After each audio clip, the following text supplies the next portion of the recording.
Welcome to The Locker, Season 3, Episode 24. Craig Yeast, freshman year version. I am a white, along with my co-host, Van Hiles. What's going on, bro? You lost me with the Craig Yeast. What's the Craig Yeast part? Craig Yeast is number 24 his freshman year. Wow. I can't remember who number 3 was. He was number 4. I think C4 was number 3. Wow. And he gave Craig 3, then he went to 11. 11. Wow. Well, you just said something just then. Yeah, man. We always dropping knowledge on him. Jeez. Him. So that still don't answer what's going on. Shit. Well, man, good, man. Can't complain. If fucking stop raining here, I'll feel a little better. But it is what it is. I look like I'm at one of them things where people be speaking seance. Anyways, yeah, man. So where we are with this thing? Man, where do I start? Well, yeah, we'll save that for the end. I guess at KHSAA. Uh-huh. The KHSAA with got an issue up here from high school basketball stuff. We talked about a whole lot on Sunday. I know you don't listen Sunday. I think we might need you this Sunday to come in and give some preseason talk. And that's the things we're gonna discuss right now. Chris Rodriguez is supposed to be out for a couple games. I said couple. But problem is he ain't alone supposed to be out for a couple games. And that's where I think everything is. Everybody's asking me all the questions. So I'm just going to allow you to tell me what you think. Because what do you think's going on? And are you concerned? And right now it's supposed to be Wright is missing the game. Chris is supposed to miss 3 to 4, and there's supposed to be another person involved. What says you? I don't know where I said this. I said it recently. I call it BS. I don't like it. I don't like it at all. If the infractions are similar, although I have learned that Jordan Wright's infraction might be different, so I can see his one game. But I am befuddled with the 3 to 4. How do we get to 3 to 4? It's either 3 or fucking 4. How do you get to the 3 to what is the difference between getting a 3 game and getting a 4 games or something that already happened? It's not like it's an ongoing situation and there's some investigation going on and they don't know how detailed or they trying to get their stuff. They know what happened. So what's the difference? What is the differentiator for you to give them 3 or to give them 4? If you don't know that shit by now, that's a problem. It's stupid. Let the kid know and let everybody else know, not us. It doesn't matter to us, but his teammates want to know how many fucking games they're going to be out there top running back. True. Now, do they know already and they don't want to give it to the outsiders? That's one thing. If Stoops don't know what the damn penalty for when it's better offensive players, that's a damn problem. How can I, as a coach, prepare my boys, my men for the week if I don't know when my player is coming back? But that's not a Stoops thing. You do know that's not a Stoops thing. No, I know, but the higher up, Stoops has no say so in it. Is why you saying why he has no say so, right? But doesn't it behoove the institutional program to let the guy who coaches the guy to know how many games you're going to be fucking suspended? Like, what are we dragging our feet on? No, because I think it's probably a legal thing of, you know what? Coach says, I plan on giving them 2 games. And they take it back to Barnhart and whoever he's going over this with and saying, nah, 2 games are going to get it. We need 6. Like, it's going to have to be half the season. We give them half the season. 6 is a little strenuous, man. We're willing to do 3 or 4, but we don't know. Well, he got to keep taking it back to boards. And that's why I don't think they can really tell him, because you know as well as I know, Deshaun Watson was offered 6. Hell yeah, shit yeah. Give me 6. Yeah, man, yeah. Wait, whoa, why are you so fucking happy? Nah, hold on. No, 6 ain't it. So I see your point, but I'm not sure if I'm 100% on it that they need to let them know, because I think it's a process that they're going through at this point. But what's the process, though? Are they still gathering more information? There's no more information to gather. That's my issue. If whatever he did is X, Stoop know he did X, C-Rod knows he did X, Barnhart knows he does X, Eli knows he did X, everybody in the damn Kentucky infrastructure knows what he did. What else do you need to go over to figure out if it's 3 or 4? But how bad is the X? But they know what the X is. So come with a decision. But okay, so everybody around the world in the Browns organization, NFL organization, seems to think Deshaun Watson's X to everybody is something different. That's a bad comparison, though. Because wait a minute, hold on. It's not a bad comparison if we don't know. No, because we know Deshaun Jackson had criminal charges. Deshaun Watson. Deshaun Watson had criminal charges. Jackson involved in this. Jackson, what the hell? He like, I'm not. Deshaun Jackson had criminal charges dropped. He had civil charges that are people still trying to get him over. He settled for a lot of them. He's got a couple more that won't settle. You know what it is. His thing is still ongoing. It's not finite right now. From what I understand, C-Rod thing is finite. There's nothing else you can gather. There's not, and there's no union. So no one go up the bat for him and say, hey, okay, our client, who's a part of our union, we're not going for a full season. We are in here for negotiation, find us a mediator, go through all that shit. C-Rod ain't got no damn representation. There's no representation. It's the school. Maybe they go ahead. No, maybe they're trying to see what form of restitution C-Rod is going to prevent before delivering. So if it was an NIL deal gone bad and all they want is repayment, because a lot of people don't have, and I don't know what the numbers is, and I don't know if this is even the case. I'm just hypothetically speaking, that if there is $150,000 that need to be repaid, we may not have that available. So your penalty is XYZ, or you can make up half of whatever you did. It can be made up without repayment. What I just said, maybe they're trying to work through it and see. I don't know. Like I said, I don't know. I kind of feel you on. I think they should know at this point. You know, the other thing is, how much of this do you think? They don't need to give the media enough energy or fuel to muck up this next week, because game week ain't really gonna matter because everything gonna have to be out on the open. Right. So maybe they just want, hey, look, man, we just want as much peace going into this game week. So they just gonna wait the game week to announce it. They may already know. So we just might not be privy to it.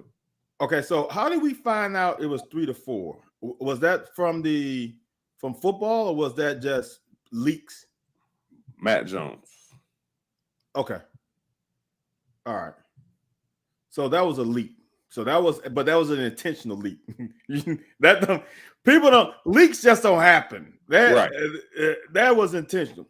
Right. And it might be, you know what? And that might see, man, you act like you ain't been in the media long enough. I've never been in the media. That might just be enough of a gauge to see what the fans' uproar is going to be. That's what I said. I'm like, let's feed it out there to see. Yeah, leak it. But if this is coming from higher up, right? I don't think they give a damn what the fans think. You know what I'm saying? If this is coming from the president and from the board, they don't give a damn. Nah, I don't know about that.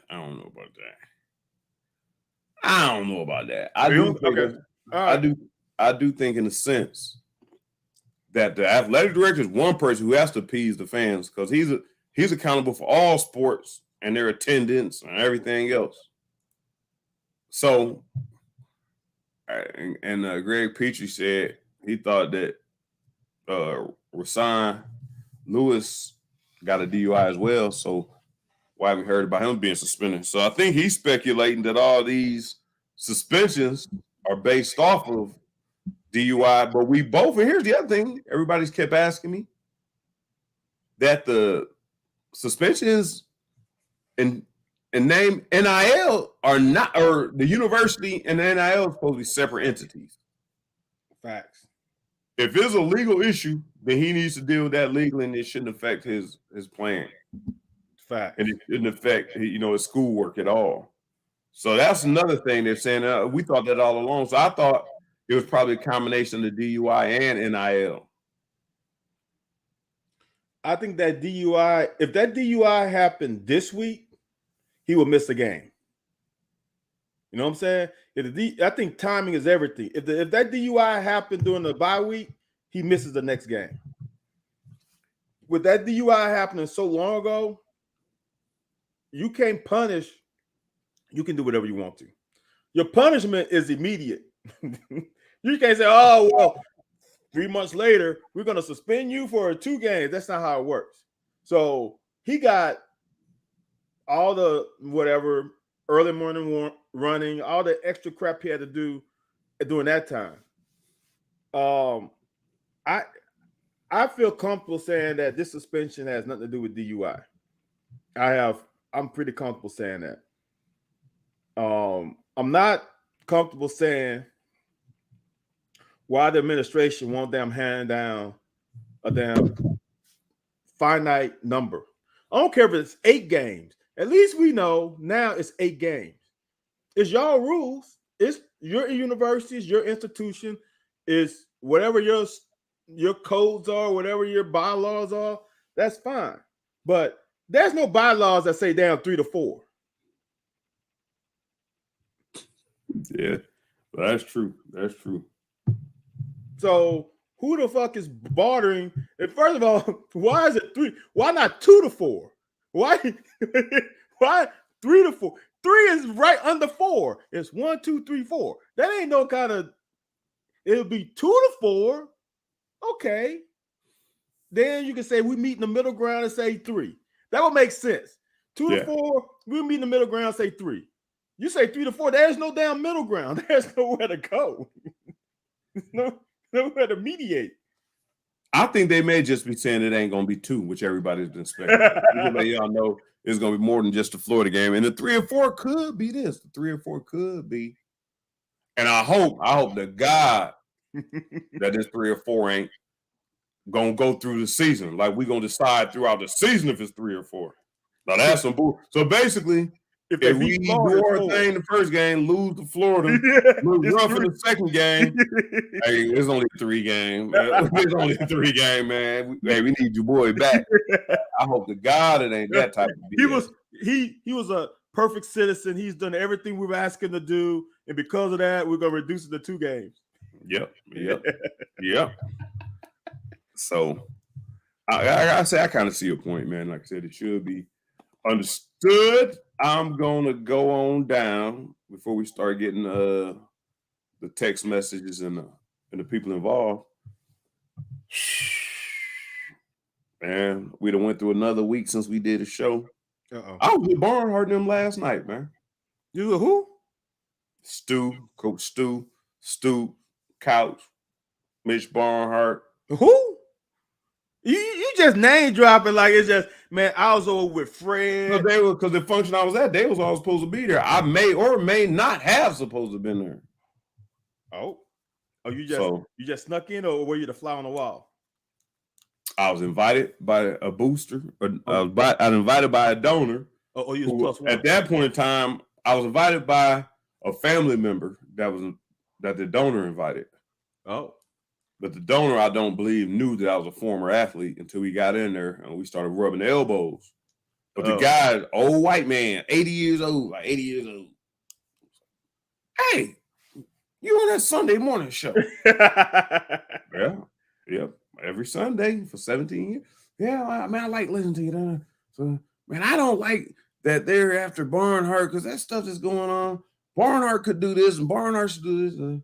So he brings out one of his buddies. Hey, man, this is so-and-so. Hey, nice to meet you, sir. So the guy's talking with, yeah, man, I listen to you every Sunday. Oh, cool, thank you. Turns around. Hey, how that go? He comes back. He over there hollering at Barnhart, like, sidebar. If you know, it's front bar, main stage. Hey, man, this is Mitch Barnhart. Hey, how nice to meet you, man. Hey, everything they say on Sunday Morning Sports Talk has nothing to do with me. I ain't got nothing to do. Hey, buddy, listen. I don't want to tell you. I don't want to burst your bubble or nothing. I don't listen to that stuff.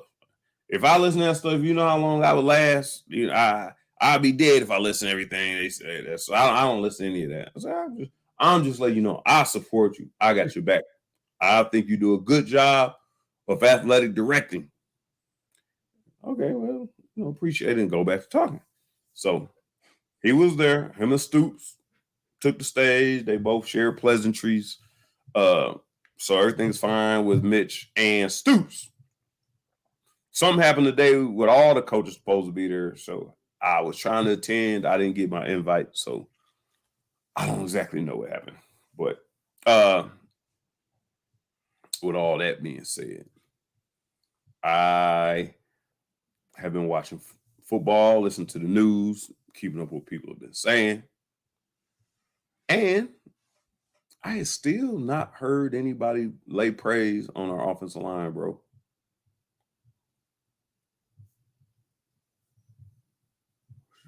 Does that concern you or not?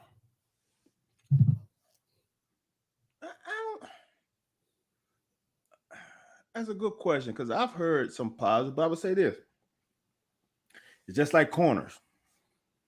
If you don't hear about them, that's a good thing. Because if they suck, if they giving up, as we call the old bootay, we will all know it. We'll be, oh my God, how is Will going to sit in the pocket? How is he going to get enough time to even throw to all the young guys that I will say this. This is what's so great about this team, right?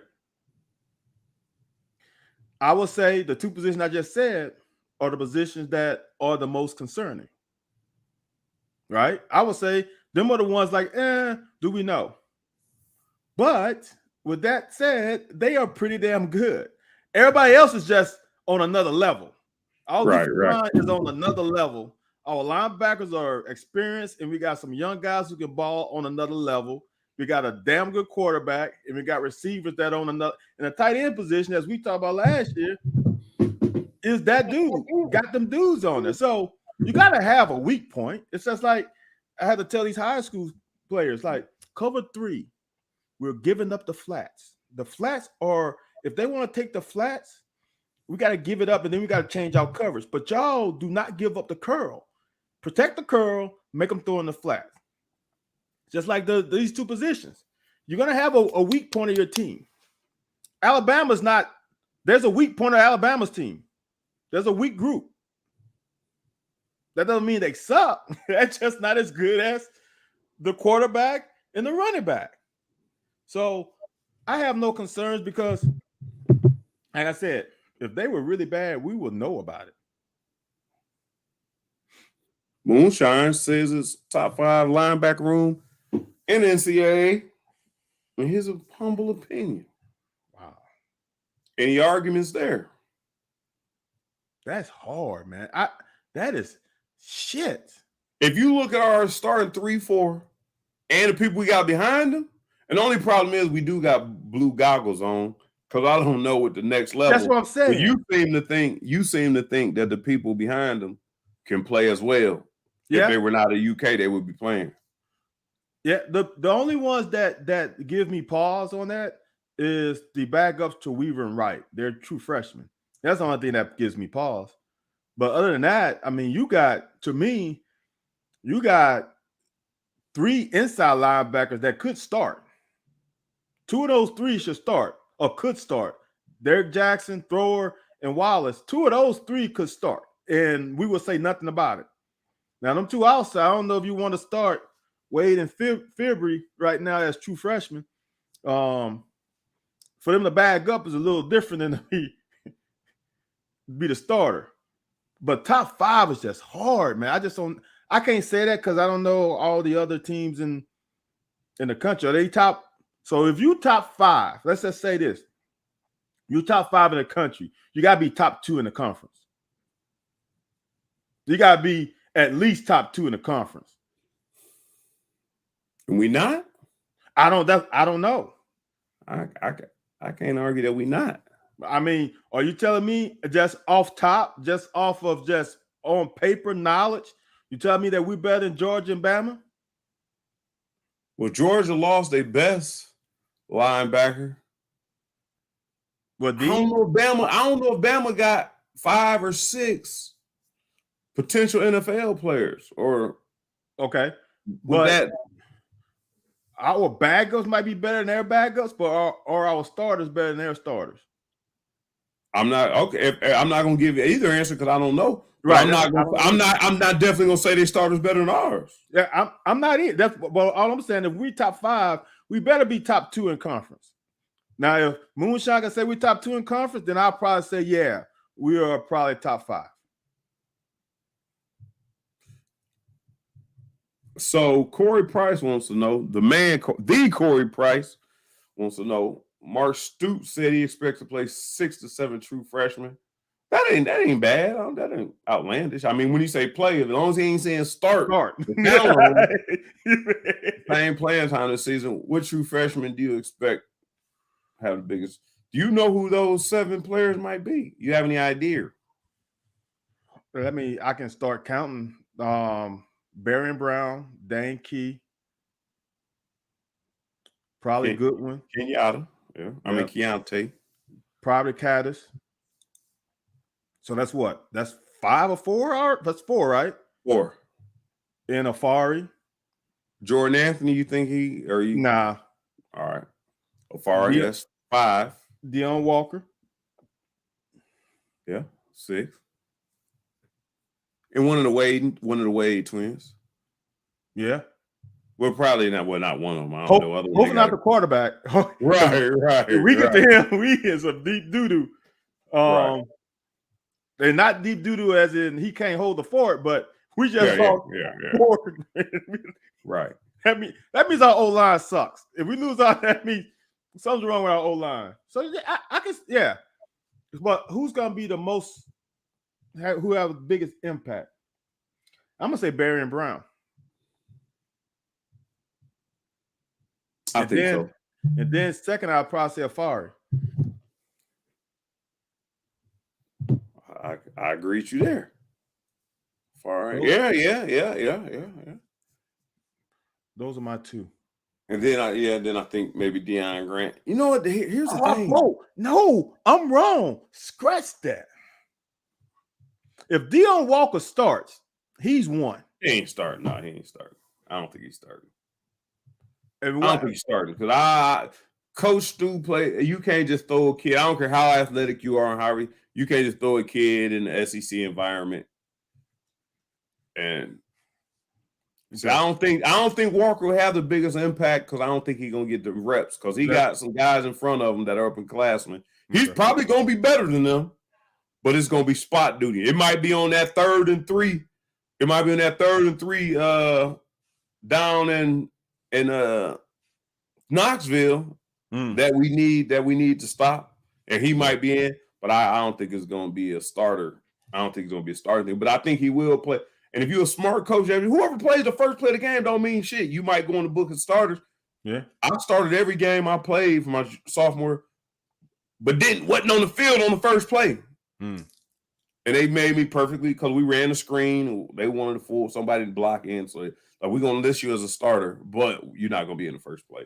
So here's the deal. Now he worded that question. He didn't say the best. He didn't say the most. He said the biggest impact. Yeah, and I think it's going to be Keontae Goodwin because all the questions they got at O-line. You think he's going to make the biggest impact? I think if shit don't go right on the O-line, because everybody I ain't heard nothing good about the O-line yet. If you got to put him in, I think he's going to make an impact. And it could be, I think Keon Walker, am I saying it right? Why does that not sound right? Dion. Yeah. Okay, so I think for Keon Walker, not Dion Walker. Okay, so Dion Walker, for him not to, I don't think he's gonna get the reps. Our defense line is so strong. I don't think he's gonna be needed to make an impact. Is why I'm saying that. I think he's gonna be a dog, but I don't think the people around him, he's gonna be needed to make an impact. But I think he can make an impact because he can affect that rotation. That's the whole thing. I don't think impact That's not the impact we're talking about, though.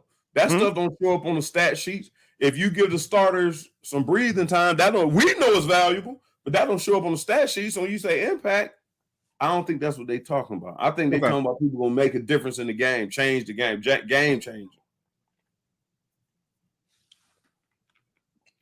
I mean, and it could be Afari. I just don't think he's gonna get the reps to do it. It could be Afari.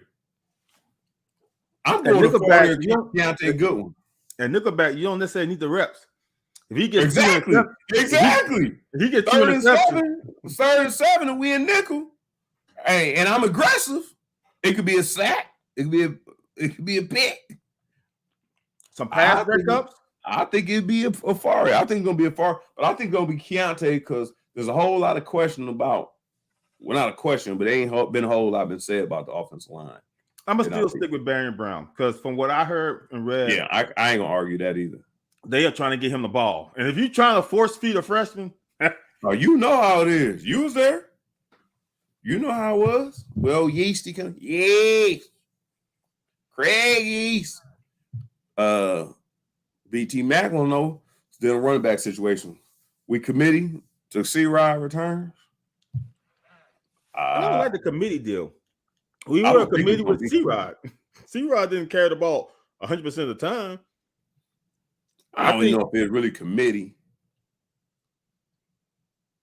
I don't even know what the term committee means anymore. Everybody runs different backs, man. So I'm gonna say this.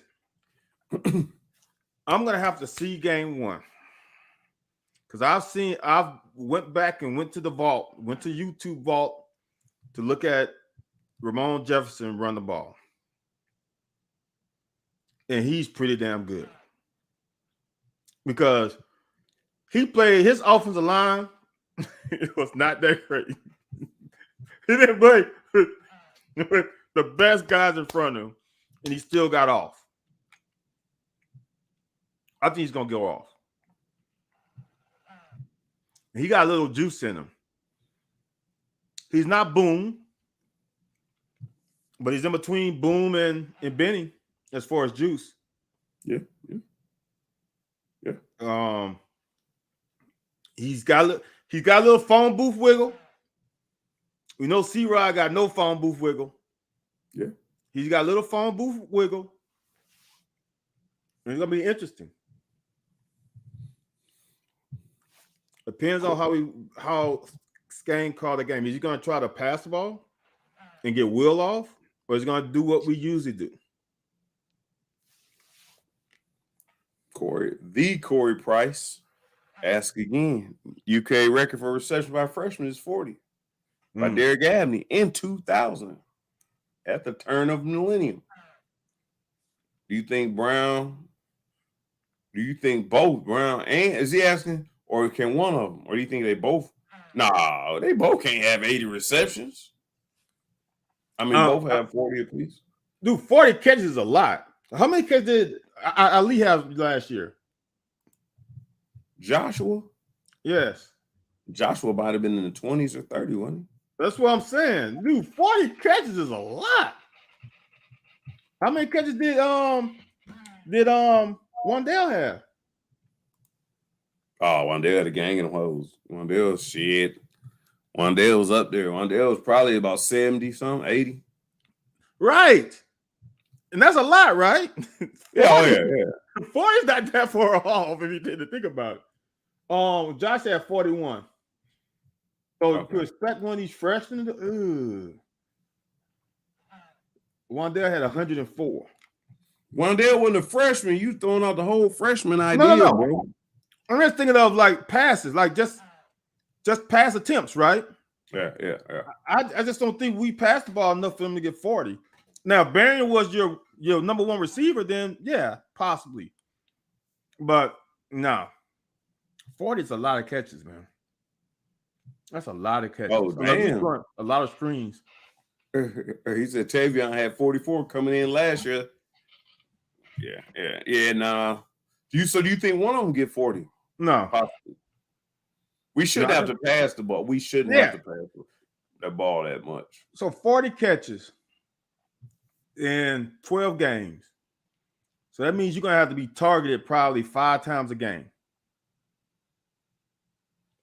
Unless you that dude that's going to get open all the time and every pass is going to be perfect and you catch the ball. About right. Yeah, you about right. Yeah. So 5 targets a game, that's a lot. Well, that's only 1 target per quarter, basically. But you're not going to throw it to Tavion? Or you're not going to throw it to DeMarcus A Harris? quarter? You would hope to have at least 3 possessions in a quarter. At least. Okay. So let's work it out. So if they get 5 targets, how many targets are running backs going to get? 5? No, we ain't giving a running back. I don't know why everybody. Hey, listen, Anthony White is not walking through that door. Stop trying to worry about the running backs catching the damn ball, man. Dude, 5 targets in a game. Anthony, how many targets you got when you were playing 10? I was not a target.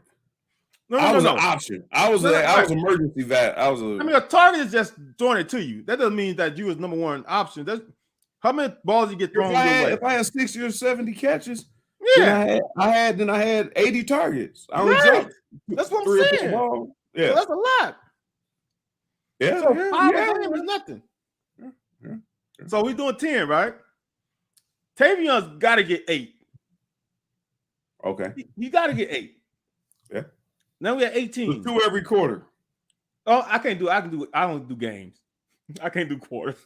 I got you. So we're at 18. The tight ends got to get another 8. So we're at 26. I don't think tight ends got to get 8.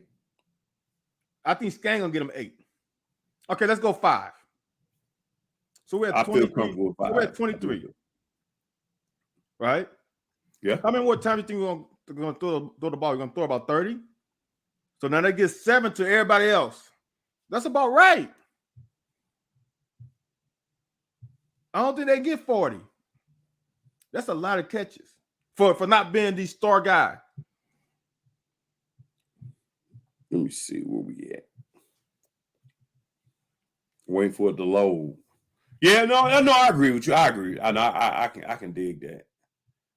I can dig. Average per play, 6 yards of offense, average per play. Let's see. Wandale caught 104. Average passing 8 yards attempt.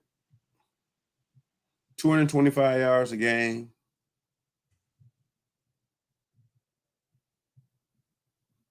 $400 and something attempts. So we carried the ball about 30 a game.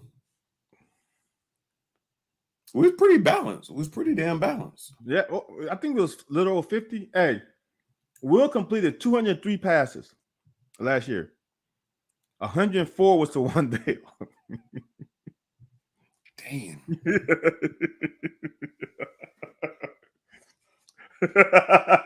Wow. So that to me says it all. Yeah, that's that old Dusty Bonner, James Whalen trick. let me see him. You see the stats. I think Levis will dump the ball this year because I don't think they want to run it. He don't need to be the biggest nuts, so he need to go ahead, man. When you see your back or tight end out there in the flats, get it to them, let them turn around, take that punishment, and get 4 or 5 extra yards if possible. 4 passes called that turned into runs.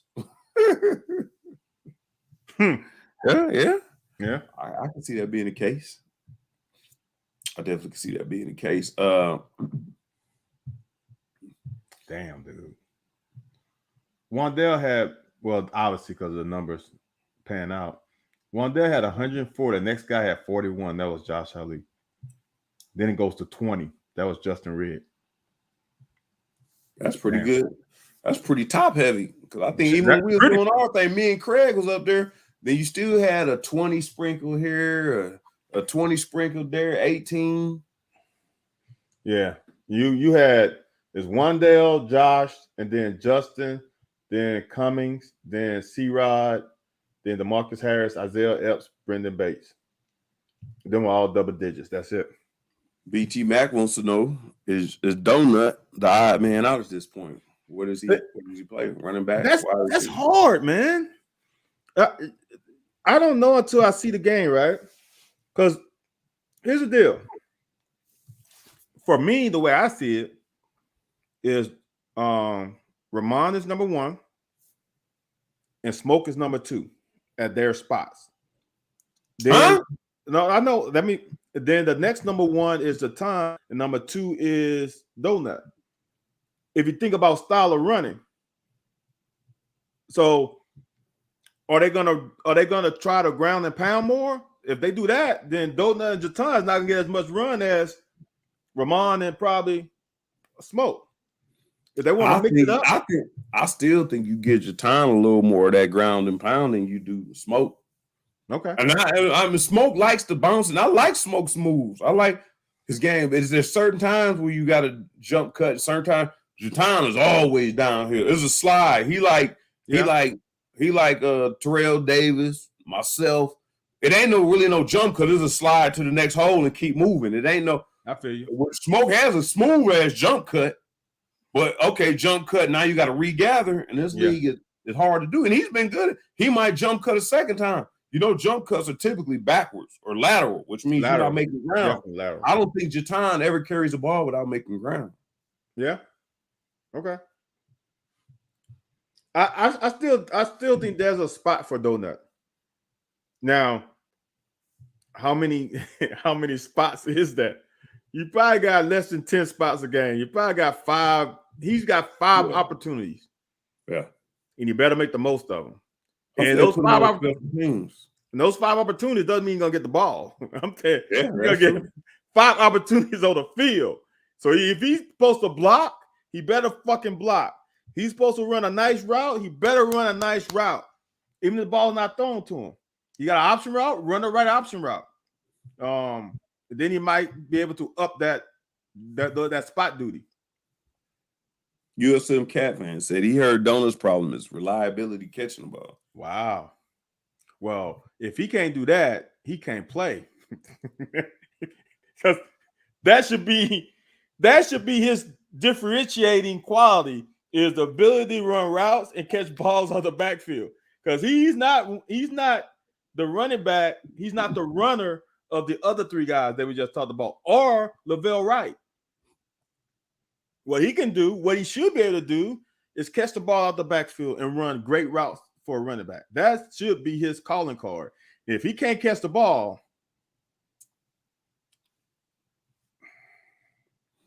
I wonder why they didn't. I wonder why they didn't move him to DB when we were short at corner.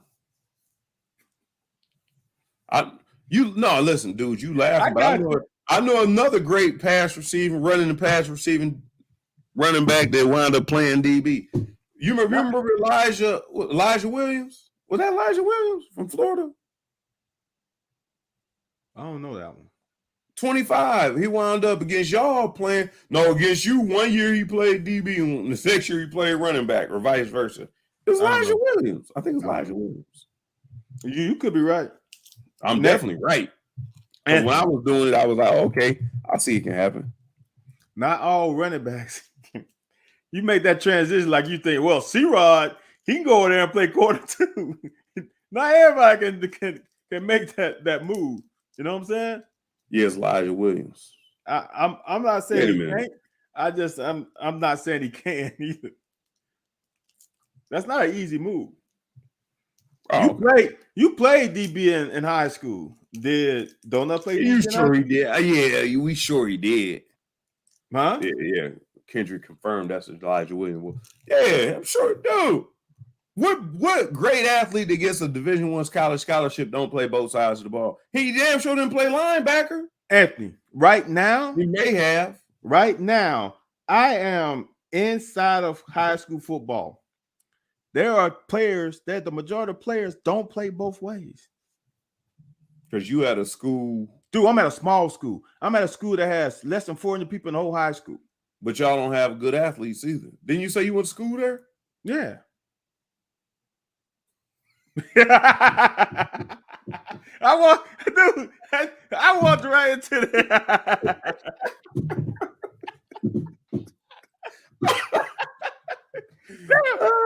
I did not see, dude. I did not see that one coming. Damn, I missed that one. I told you, but that shit. Yeah, you got me on that. But no, hey, let me show you have a counter up. Anthony won. Right. I did have a format before that was doing that. Like any argument we had, it would come up, and people that voted for us, it would give us points on our side. But when we came to this format, it changed. I'm gonna have to find one. I will find one that will work with that. But okay, Moonshine, you don't have to pile on. You don't have to pile on. Hey, Moonshine, man, it's been a slow day for Van, man. I appreciate it. So you know what they talking about now? And every time I go to work is why I'm bringing this up. Every time I go to work is a new topic. You know what the new topic is? Man, who's gonna play with tight end? Man, they saying the tight end room is good. They saying Dingle, Caddis. I don't understand. Every week is a new position. As the same as if they got your boy listed as a starter right now since C-Rod ain't started. They got Lavelle Wright listed as the starter. So now everybody asks me about the tight end room, man. I know you big on this, man. That's just coach speak. So I'm gonna let you have a chance to prove to me that some's coach speak. Dude, Keaton's a senior. What year is Bates? Keaton's a senior. Bates is a senior too. Isaiah's a junior. Bates is a senior, like I said. Dingle's a freshman, and you got Caddis. So you mean to tell me that Dingle gonna get burned? And he could. No, because as you pointed out to, and I point, we gonna run 3 tight end sets because we got versatile tight ends. We gonna run 2, so it ain't really no big deal about. But you saying making an impact, like no, sometimes we just want to f up the defensive packages. When we come out with 3 tight ends, how many DBs you gonna bring? How many backers you gonna bring? Because I'm not sure how many DBs gonna match up with Cummings or even Upshaw. Upshaw has shown a propensity not to catch a fade route on a regular basis, but just having them lined up there will stretch the field. Or an out route. What other routes are he'll catch a slant? Is what you're saying? He will catch a slant. Yeah. So who reminds you the most of what's his name? I want to say the tight end from the 49ers. Oh, Kittle? Kerry Kittle. I want to say Kelsey, but yeah, Kerry Kittle. It'll be Bates to me. Really? Because of his skin color? Yeah, he does look a little bit more like him. Yeah, Bates has a little more wheel. Bates has some wheels. He's a good inside blocker, inline blocker. I think it's him. Honestly, I don't trust Upshaw. I honestly, that's just me. That's where I think Dingle can I'm with you. get his run. I think it's Bates, Cummings, and Dingle. And the thing about it is, if you go in that 13 personnel, I think you go with Bates and Dingle on the line of scrimmage, close formation. You use Cummings as your H-back. And then that's how I would run it.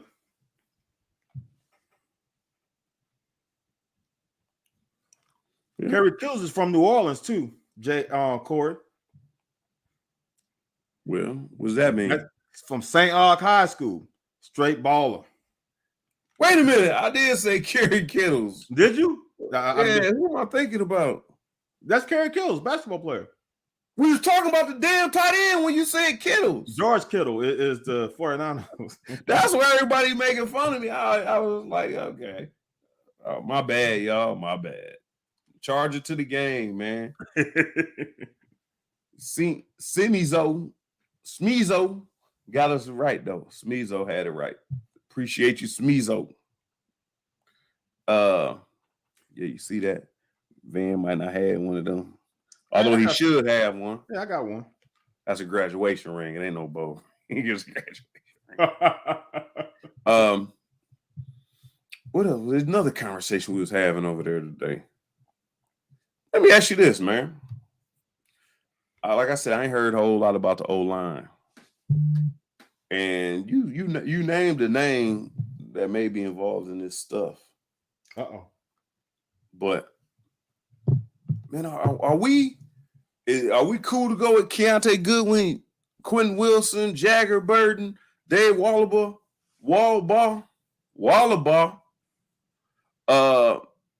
Flax? No, I mean they should be starting, but I'm saying, are we?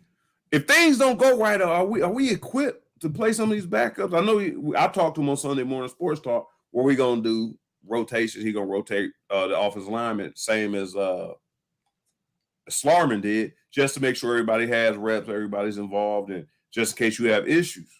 But man, I'm concerned that we ain't heard nothing about the O-line, and that's not one of the positions they pinpoint. They ain't even interviewing these dudes after practice. Are you cool going into there knowing we might have to play Keontae early, Jagger Burton, Wallabaugh? Okay. Ask you a question. I'm going to ask you a question. When you play running back for us, were all 5 of your O-line legit? All 5 of them. You don't have to call a name. Legit enough. Okay. You had a weak link, though. You had one that was like, eh. Okay. Yes. No, assignment wise, no. If you're running the zone read, I'm talking about a pass setting zone read. Okay. All you gotta do is put your hands out. Long as I see the person you're supposed to be blocking going either way, I can't really say there's a weak link. Possibly. I would say the majority of the offensive line have one guy who's not as good as the other ones. So now we had that last year. Yeah. Yeah. For sure. So Moonshine says, any good news? Well, you can answer it, but he's saying, since we ain't hearing about the offensive line, is that good news? But we're hearing a whole lot about the defensive line. Here's the deal, right? As a guy who played quarterback, I want my inside to be solid. As a guy who could move, I want my guards and centers to be solid. I want them to be my best ones. Because if I get pushed up the middle, I'm done. I got nowhere to go. I'm done. If those tackles can at least just make the guys go outside, even if you beat, make them go outside, make them run the horn, make them run that big bend, I'm cool. If you got 2 of them that's got to do that, I'm in trouble because I got nowhere to go. Right? If I got 1, we can run some stuff to him. We had the tight end chip him. Whoever one of the backs check up on it and make sure his side is solid. If we only got one tackle, that's a problem. I don't have no problem. I don't have a problem playing Keontae. I have a problem playing Wiley. I don't have a problem playing Buford. I have no problem. As long as Flax is taking care of that right side. If Flax start to go the other way, now I got a problem. Because now I can't put, now I'm going to only run 2-man routes. I got to keep both tight ends in. I got a max pro, and I only got 2 guys to throw to. But if only one, just a pure line, just a pure alignment of a tight end on the defensive end side means the defensive end got to respect it and play in a 9 tech. That gives the left tackle a little more time to get his hands on him, or for that defensive end to say where I'm going. If that's the case, I'm cool with it. But if both tackles are a problem, that's when Will's going to have an issue. Yeah.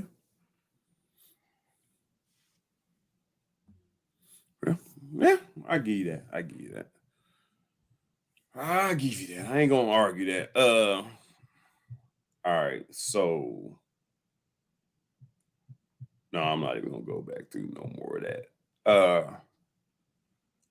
I did speak with Coach Chris Collins yesterday, and he thought that I need to get some of these guests on here because I don't talk to a lot of people. I mean, you need to come on the show. You rubbing elbows. No, he came out with Stu. When Stu came out, I've been with Chris Collins a few times. Like when he come with Stu, like he don't get out a whole lot. I mean, he old family man. Okay. Like, hey, watch what you say, family man. So every time I've been around him, it's been brief. But we sat down because donors was there. I don't know if he not recognized me as a donor or not, but so maybe he'll spend the time with me talking. And I was asking him about the DBs. Dude, and you done said this all along. I'll give you a kudos. You done said this all along. He said, I said, man, Valentine gonna be that dude. Valentine really has to come around. Valentine is this. I think he's still gonna be that young hesitation, anticipation, instead of being aggressive. That's what he's saying. Like me and you been on the same stuff. He on that, man. We need these dudes to read and react, not read, hesitate, and react. In the SEC, I tell people all of the time, in the SEC, a hezi is terrible. It ain't like a hezi where you stumble and a hezi, a split second, disastrous for somebody. Whether it's an offensive lineman getting off, whether it's a safety making a move, whether it's a corner looking for a second, or a running back, so and so shit. But it's a linebacker supposed to be filling the hole. You hesitate, and they hook you, they reach you. Hey man, go ahead, set off the fireworks. Go ahead, get the band playing.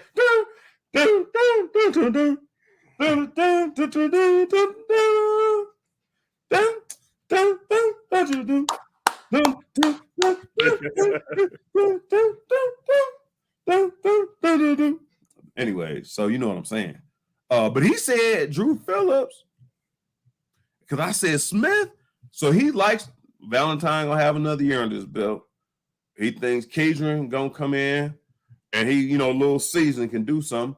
But he's saying Drew, I guess just because of the shortened season Drew had last year, he said Drew goddamn everything in there. He said Drew is the way I'm taking. He didn't say this. Drew is Vito at corner. No, you might be. Hey, if the party going on, hey, he's Sonic the Hedgehog. But hold on before you run up in there. Let's make sure everything is everything. And he ain't got no problem being aggressive. But the problem is he ain't got no problem being aggressive. But he thinks Drew gonna make an impact.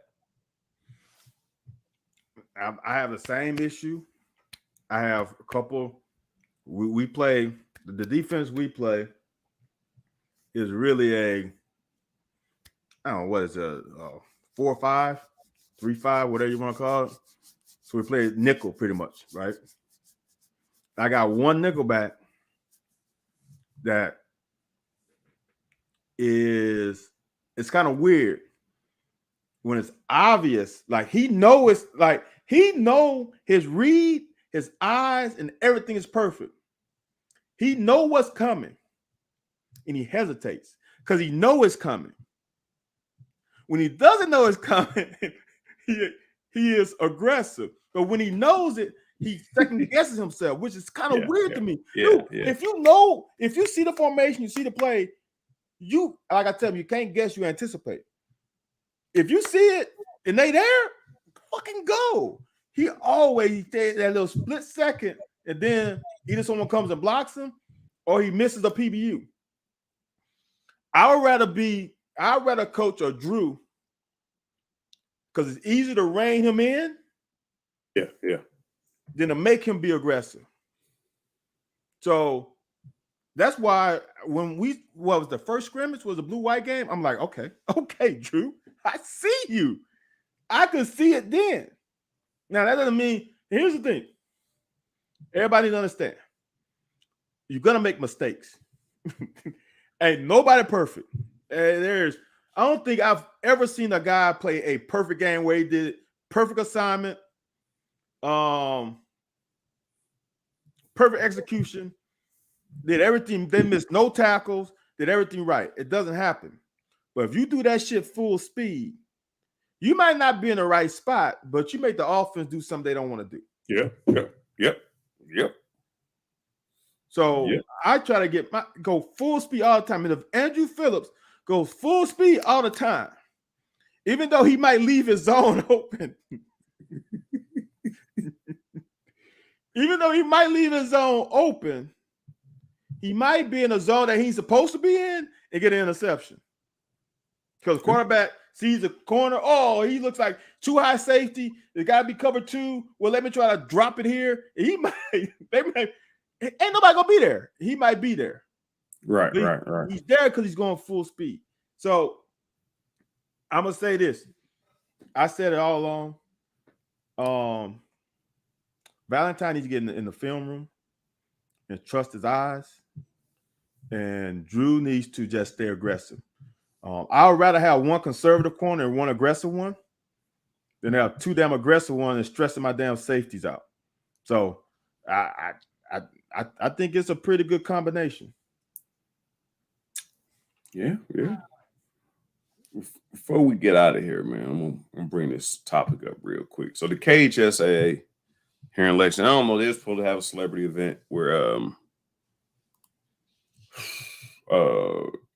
Reed Shepard, Jeff Shepard, and Stacy Reed's son was supposed to be both guys we went to school with, both people we went to school with, and they was supposed to play in a celebrity event, and there was going to be like all these recruits from not recruits, but top talent from all over the nation, ran by I don't know the name of the organization now, but they don't need to get no marketability on here anyway. So Pro something. So they set up a tournament for this weekend. It's supposed to be this weekend. And KHSAA Commissioner Julian Tackett says that, well, it's illegal. You can't play high school basketball games outside of high school basketball season because they don't want the players having to compete with, getting you a kid. Some coaches, now it's a new thing. We talking about people not playing both ways. Now it's a new thing. The coaches don't want kids playing another sport because you can play that sport all year round, which is BS to me. So they say you can't play. So now, mind you, we just started school a week and a half ago. So they could have played this tournament before school started. They could also play it during basketball. They got it set up for this week because all these boosters and donors are supposed to be in town and going to spend money to help for the Eastern Kentucky flood victims. Hold on. So you saying that they could play the game in November because that's when basketball season starts, right? But they can't play it now because why? Because there's a statute or law or a rule that you can't play extra basketball games. Like basically, you can't play extra. Okay, gotcha. You can't have organized basketball games outside of season. Gotcha. And not put on by the KHSAA. Yeah, because it's like a practice. It's you can't even practice right now basketball. Yeah, but it's kind of and it could both. I guess they both the same. What I was told, the conflict is that you want if football players and you put now they got to try to make this like just taking that whole aspect away. I think there's layers to it. It's kind of like you said. I think there's layers to it. And one thing is if you got a team, if you specialize, you only got a team of basketball players, and they don't play football, you get a whole lot of extra practice in. Or if Twinsburg are starting backfield, wide receivers, defensive backfield, about 6 or 7 of us all play basketball. Right. So if you on anyways, so we're on Sunday morning, they're talking about it. And the fan base, Big Blue Nation is in uproar. I don't even know if it's Big Blue Nation. I just know Jack Pilgrim and some other people are in an uproar because Julian Tackett won't make an exception for Reed Shepherd and another marquee name to play in the event. They can have the event, but if Reed and this guy plays, they're gonna miss games, and they're gonna miss games. They're gonna be suspended. So they are saying, well, just grant a waiver. It's a disaster. It's not a national disaster. First of all, if you had went through the right channels, you would have had the game before the school year started, or you could still just plan it for. And he's saying, well, no, they got the money ready to spend it, so they're not gonna be ready to spend the money in 2 months, 3 months. I don't understand, like why y'all so hell. So they asking the commissioner to grant a waiver to let these guys play an event. It's not about, so everybody's saying he canceled the event. He did not cancel the event. Reed Shepherd and this other kid did not have to play in the event. Or you can move the event to November because you didn't do the legwork and the research to find out that you had to play it before the season started for everybody to go through. They applied for a waiver with the KHSAA. The KHSAA denied the waiver. KHSAA got an F on reading the room. Oh, okay. We got one. Yeah, USM Cat fan, you better catch hell. Because my background is management. You just can't go around willy-nilly waving stuff. And here's the thing. They're saying that it need to be waived because of the flood victims. That's not really the case. Because the flood victims are going to need support for the next 25 years. I got a question. Why don't Reed Shepherd and whoever this other kid is have the event? Don't play. Sign fucking autographs. Like what? They can coach the event. They can be honorary coaches. Why do they necessarily have to play? On top of that, for me, if I'm Reed Shepherd, I want to play the least amount of games I have to prevent me from getting a fucking injury. So why would I want, if the thing is their name, right? Their name is what promotes this event. Their name is what heightens the event. So let's heighten it with your name, but just don't play. Like you said, be the fucking coach. That even makes more sense. USM Cat fan. And I seen what Moonshine put on there. It's not a bad PR look. Only person's a bad PR look is to Matt Jones, people who have agendas. I'm going to tell you this. There are people who stand to make money. The people who are making it a bad PR, and this, you're only getting this on the locker. Ain't nobody else going to tell you this. Only people who are making it a bad PR move and make it public uproar are the people who are getting paid from it, who stand to make money from it. Yeah. Because there's no effing way. If you, I'm not going to make this political. I'm going to get in and get right back out. If Donald Trump loses the election and tells everybody I didn't lose the election, I'm not leaving office, I'm going to do this, this, and this, because I'm not going to follow the democracy. I'm not going to follow any rules that this country is set by. You know what? I don't feel like I lost. So this time, you know what? Let's let him stay. We don't want to piss him off. So I'm saying that the country is just coming like this. Millennials are always saying, if I didn't, we didn't want to do this, so I don't know, maybe we should do this. And everybody jumps to it. I am saying this is already a start. It is in black and white. And the problem is you got people saying, well, they should change it because of the travesty and the things going on in Eastern Kentucky. That's not really, at the end of the day, to me, that's not really what it's all about. Because like I just stated, and Mr. Tackett stated, you missed the deadline to have before the season. You could have a bigger, now you got more time to plan, have something in November. Or they could still do it this week and Reed and those guys not play. And Van, you run business as well as I run business. I don't run business from a money standpoint, which I do.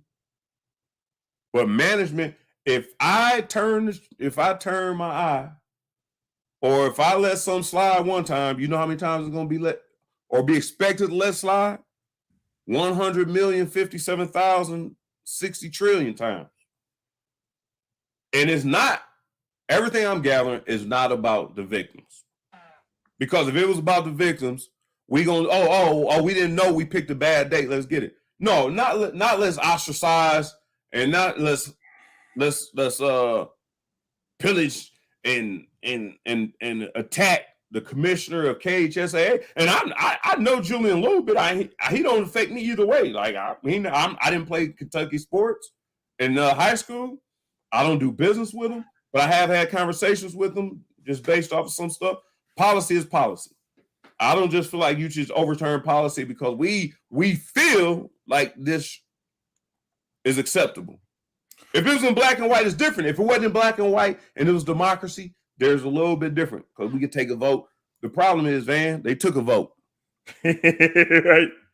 The vote was 150 to 47 or 147 to 50, something like that. And they're saying, well, they're going to re-vote on it. Like, you lost the vote by a landslide. Like, I don't know.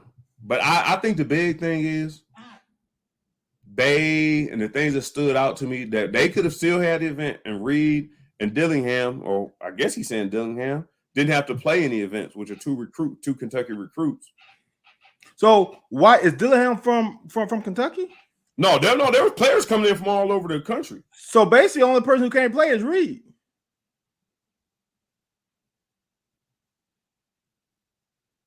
Yeah. So why? No, he said Dillingham. Dillingham was going to be in it, but the other guy was a Kentucky player. It was another guy. The other guy was from Kentucky. Okay. Like he wasn't as big of a recruit as he wasn't a big of a recruit as. So bottom line is, and here's another tail sign. Frederick Douglass high school basketball coach got fired for putting this event on. And this wasn't his first offense. Like this ain't the first time he's overstepped boundaries and put the Douglass high school in they're the newest school, they run things, I guess, locally, Fayette County in football, because once they get outside of the county, they haven't won a state championship yet. But there's questions about are they recruiting and a lot of other things. But he put the event on and didn't get approval. You know why somebody puts, and this is one thing that I should have told when we was on the show Sunday when we was talking to Tackett, and me and you always said, you don't slide nothing by at the University of Kentucky. Sandy, ring the bell, man. Ring the bell. Sandy Bell, you not sliding nothing by. Nope. Because it ain't about making money. The University of Kentucky gonna be here. We gonna win. So the fact that the coach didn't ask, they had it out on dates that didn't match up with KHSAA bylaws or rules, structure. This all seems weird to me. And when USM Cat fan, all this stuff was kind of done. They were using Doug. Why not? Well, first of all, why not just not use Douglas facilities? And once it became an issue, why not just use 2 Kentucky high school players? And you got fined. Why are y'all kicking up dust at the commissioner and everybody else? Like, oh, y'all need to change it. And I'm assuming from your avatar, USM Cat fan, and I like you, so don't take this personal. But you older, you have lived in structure your whole life. It's these millennials who feel like, well, we feel like this ain't fair. We want this. And expect people to jump and change. They just mad because he ain't changing. I'm going to tell you this. If you don't know this or not, I don't want you going around supporting this stuff as if, man, the commissioner made a bad decision. From personally what I know from people, just local people, just sports fans, just old basketball bennies and people who's just been around. A lot of people stood to make a lot of money, and that's where everybody's mad is being put off. Now, if the money, if 100% of the proceeds, and here's the question y'all need to ask: who's going against me? Let me see. USM Cat fan and Moonshine says it was a bad PR look, and he wasn't going against me. He said it was a bad PR look. Ask the people what percentage of those proceeds were going to the floods, to the flood victims. Because all these, man, do you know with name, image, likeness with Reed, and you got bigger stars than Reed coming in town, and the companies put it on. How so they was doing this? They was doing this they were doing this pro bono. Yeah, there's at least some travel expenses. So where's all this money going to? What percentage of the proceeds were going to the flood? Well, that's what y'all standing behind and fighting. Well, it was they're messing up the, and like I said, and you know as well as I do, even when you do get the money, it has to be allocated before it's spent. So it has to be documented where it's going. And they got millions and millions of dollars right now. They're trying to, you paying people to come, you paying for people's travel, you paying a lot of other things.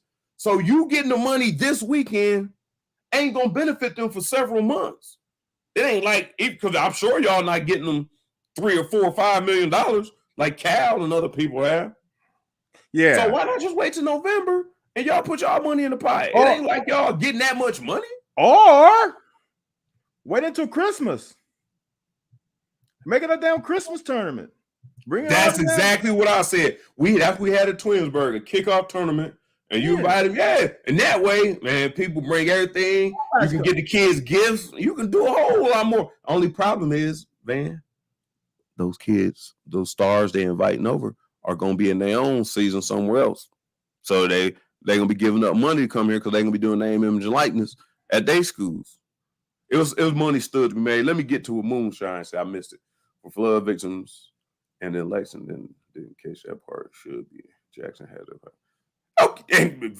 Thank you, Moonshine. Moonshine always come through. He rubbed me the wrong way very seldom. I like when he jump on your ass, man. But that's the other thing. That's the other thing. One thing was having at Frederick Douglass High School. Them other schools wouldn't even care. They could have it at a local community center in one of those Eastern Kentucky cities. But no, they had to have it here in Lexington for reasons. And have two of the biggest state stars part of it. One a UK recruit.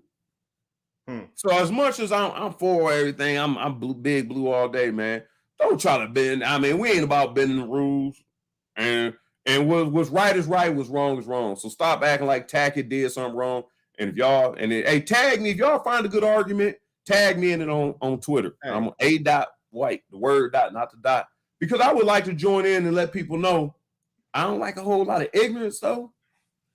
They want to blame somebody like they want to blame Mitch. I guarantee you, if you can link up the Tackett haters with the Mitch haters. Yeah, so, man, Lord. Well, good we got that off. Van ain't local, but see, he gave his input, and I think he feels.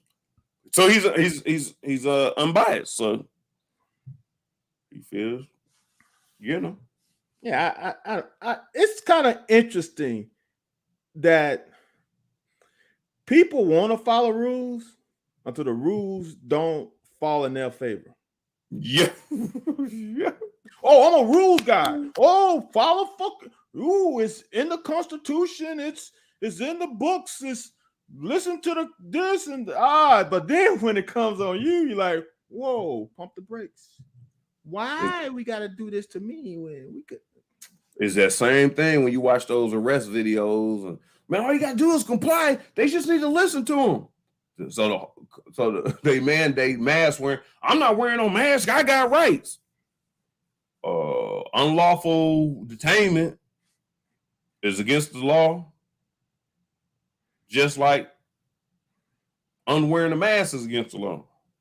Like you said, until it's your rights being being jacked over.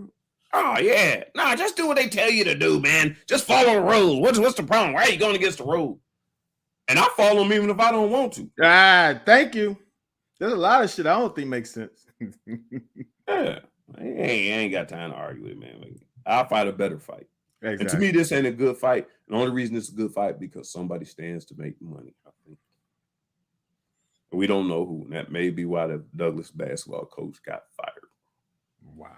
Thank you all for listening. Go head on over to Twitter, YouTube, Facebook, mainly YouTube. Like, subscribe, share. Tell everybody it's about us, man. Thank y'all all for joining. Thank you all for participating. Hopefully anything I said to you has not offended you, but shed some light on the subject. Not that I'm right or wrong. I wouldn't continue this on Twitter. I'm at a.white. V Styles, this is not his fight, the local Kentucky thing, but anything Kentucky football or University of Kentucky or Baton Rouge or Louisiana in general, you can pick him up on Twitter and pick a fight with him at V Styles 17. But again, we appreciate you all for checking us out. We'll be back next Wednesday, which will be the last show before the first game. Game week. And we'll talk a little bit more about what we expect. And hopefully by then we'll know Chris Rodriguez's punishment. Peace out. Thank you.